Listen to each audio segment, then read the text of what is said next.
Well, those are all the bad things. Androgens do good things for us and they do bad things for us, and women make androgens too. And after menopause, the thing that happens if you're not being replaced is that when your estrogen levels fall, your sex hormone binding globulin levels fall also. And even though your adrenals may be making a little less total testosterone, or your ovaries are a little less total testosterone than they were, you have less binding globulin. So you may actually have more free testosterone than you're used to dealing with. And yeah, you don't get the buffering effect of the female hormones that you're used to getting. Anyway, thank you. Thank you so much. Before I read the next question, I'd like to ask if any of the participants at the Roosevelt campus have any questions, if they could come up to the microphone.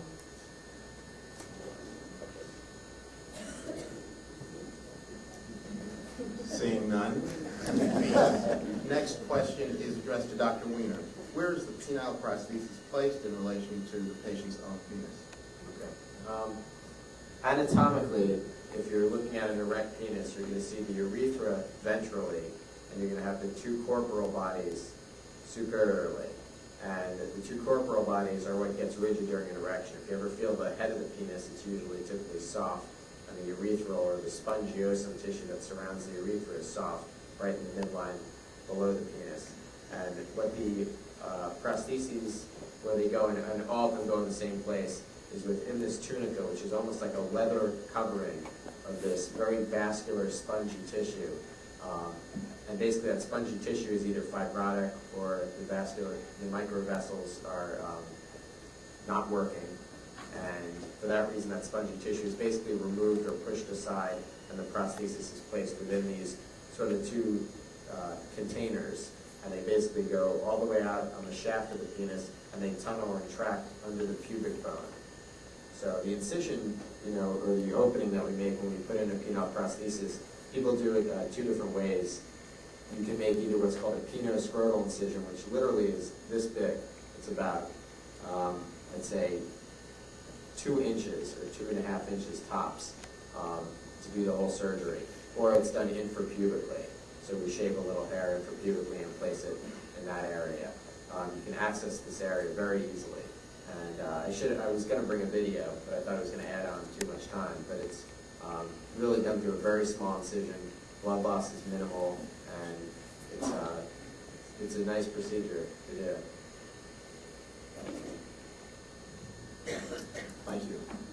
The next question is for Dr. O'Connor. In our culture, great emphasis is attached to sexual activity and satisfaction. Do we know how dissatisfied elderly people are by sexual dysfunction, which in a younger person would be very distressing? I'm not sure I understand the question 100%, but yes, there is dissatisfaction in the elderly population about sexuality on both partners. The women are dissatisfied, the men are dissatisfied because they don't have sex. I don't know if so much of that is societal. I think there's a great emphasis to not have sex as you get to an older age. I think it's in our society called more weird to be sexual when you're older. So I think there isn't a lot of societal pressure on it. But I think if you have had, and there are studies that show that if you have a regular sex life all your life, you will continue it into old age. It becomes an important satisfaction. Did I answer this question? No, you didn't. I don't know. Can I ask the question simply? I apologize for being confused. What I was really asking was that my sense is that old people accept the fact that they are less sexual than young people, and this has to do with the Darwinian purpose of sexual activity. And that I know, certainly up in Boston, they're doing a lot of research. There's going to be several papers that are What we call pre-orgasmic groups, and we teach women to become orgasmic in 10 sessions. So that's without medication. Just to know that.